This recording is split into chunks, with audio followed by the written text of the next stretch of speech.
Emma opened her eyes to a white ceiling and a stranger holding her hand. He was crying. She didn't know why. "Emma," he whispered, "you're awake."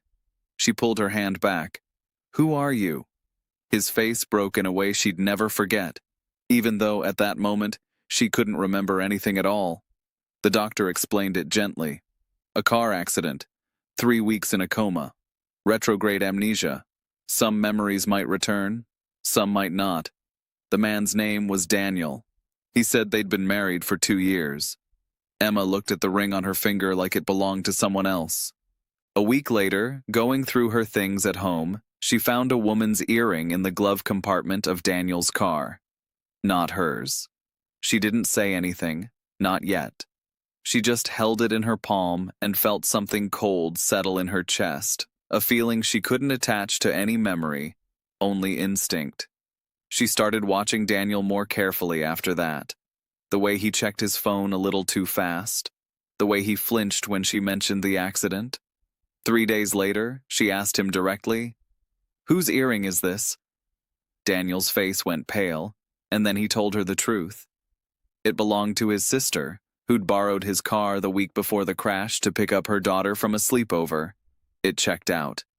Emma felt foolish for suspecting him, but the fear it planted didn't fully disappear. It just went quiet, waiting. For the next few weeks, something strange happened. Emma started noticing things about Daniel she wasn't remembering. She was discovering them, fresh. The way he hummed making eggs, the way he let her choose the movie every time, the way he slept on the couch, unasked, giving her room to decide who he was to her all over again. She wasn't remembering him. She was meeting him, and she liked what she found. Then her sister visited and let something slip. Before the accident, Emma had packed a bag. She'd asked Daniel for a separation. She was leaving him the night of the crash.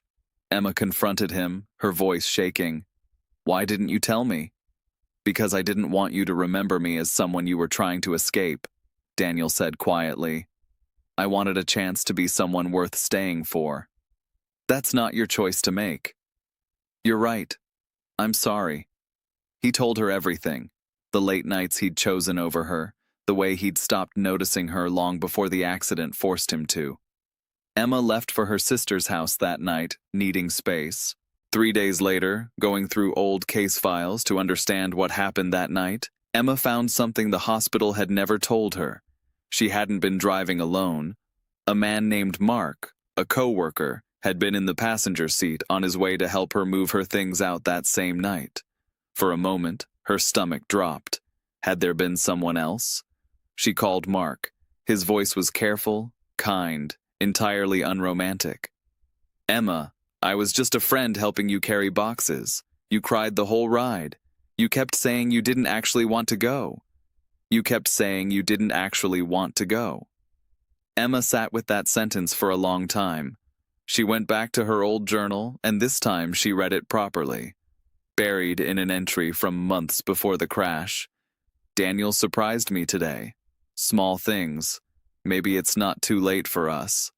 I want to believe it isn't. She'd been trying to leave, but some part of her had also been hoping to stay. Emma went home. She found Daniel in the kitchen, quiet, careful, waiting without demanding anything, the same way he'd waited every day since she woke up. "I don't remember our wedding," she said. "I don't remember falling in love with you the first time, but I remember the last 6 weeks, and I think I'm falling for you now, not because I forgot who you were, but because I got to actually see who you are." Daniel didn't move, like he was afraid the words would disappear if he breathed wrong. "That's enough," he said. "That's more than enough."